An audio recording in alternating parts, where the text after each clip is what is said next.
Hello everyone, my name is the Mad Scorpion and I'm back with another Guardian Games update, this time at the start of the weekend on Friday, and again the last weekend of Guardian Games. And Titans won again yesterday on May the 7th, a Thursday, and there's only 3 days left, so you will only be seeing another 3 Guardian Games updates.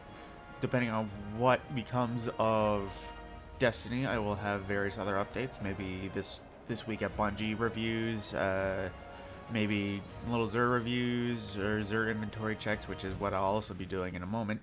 But in either way, the Guardian Games check. So same standings, Titans, Warlocks, and Hunters with a gold reward for Titans.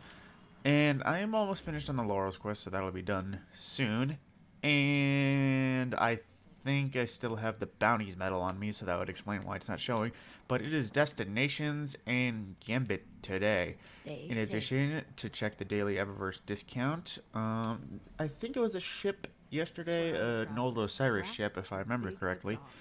And today is a personal favorite, the Dragon's Breath Sparrow, specifically named the Zambezi 00. Now, for those that don't know, Dragon's Breath was a exotic rocket launcher from D1 that essentially, well, in its first iteration, after exploding, it would drop a solar grenade right at impact.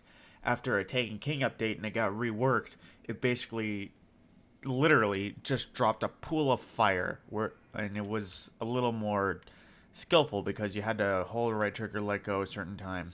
It was a very cool rocket launcher. Would definitely had recommend in D1, and if it came back, depending on how it was updated, I would recommend it for D2. But it is not, and with that, I will see you in a moment when we find wherever Xur is hiding. Also, while I'm flying around trying to find Xur, just because I'm old-fashioned, I have a serious gripe with Bungie. Why, oh why, of all of this, do you have one triumph for getting so many and you had the other for completing it? Why, oh why, did you have to make one of them have to be fucking super kills in Rumble? Like, seriously, in today's light of Rumble with how many meta cheesers are in there, you at most get one super per game. And in many cases like mine, the amount of kills I can get is either 0 or 1. Because Rumble and people are so try-hardy finishing this to the point where it's like, oh my god, why do they have to make this the last triumph? Please just change it to normal Crucible or just not even include it. Thank you. I'm finally here after cruising around, and I am here with Ron Swanson, who has found words. We have both just found Xur, and you might have seen one of them. Well, that was actually his random. We have the typical exotic engram. Hard Light, recently nerfed, still a decent gun though. Gwizzin Vest, a definite recommend if you're a fan of Spectral Blades, the middle tree way of the Wraith.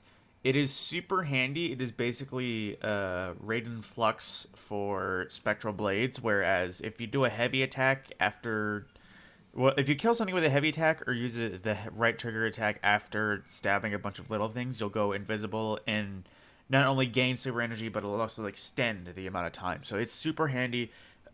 Unfortunately, people broke it in Crucible so many times that in terms of PvE, it got nerfed hard. So it's not as handy as it once was, but it's still pretty handy. Another excellent one, Hollow Fire. This is a must-use for Solar Titans. It basically makes it so that generally, of course, as the details say, your solar abilities, they charge faster just by wearing it. And when you're supered, and when your super is charged, you greatly recharge your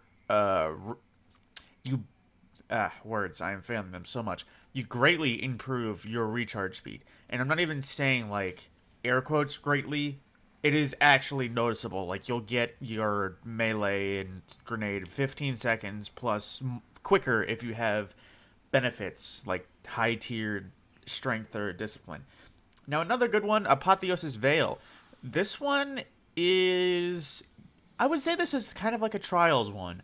Even though there are better ones, this is one that is decently handy. It basically makes it so you can tank a little bit more. It's the super case. You ever been in that? That words. Oh my god, they are failing me so much. Everyone knows that moment where you pop your super, you're low health, you try to do whatever you can to survive just to make sure. This guarantees that you can. because it brings back health, melee, grenade, rift, energy upon activating your super. Basically, it recharges you to the max. In addition to allies nearby and getting their class abilities, they get a boost in charge. This is handy, but at the same time, I haven't seen several builds made out of it, so if you need something to survive a little bit better, I would recommend getting that. And just for the hell of it, I'm going to grab my exotic engram to see what it is and give a recommendation. ACD. This is actually a very good exotic for Titans. It is the definitive Titan Punch exotic because it makes it so that when something punches you, it does a little pulse charge, and it's not too powerful at its base. But if you kill things, you'll build up the energy, and whether or not well, basically, you punch things, you build energy. Something punches you, it releases it and kills them. It's actually pretty powerful. I would definitely recommend this one if you like melee builds. Although Worm God's Caress would be a better one for melee builds, but considering it's disabled, I would not recommend it. With that, that is the Xur update and the end of this Guardian Games update. With a little bit of extra time on this one, if you watched, I appreciate it, and I will see you in the next video.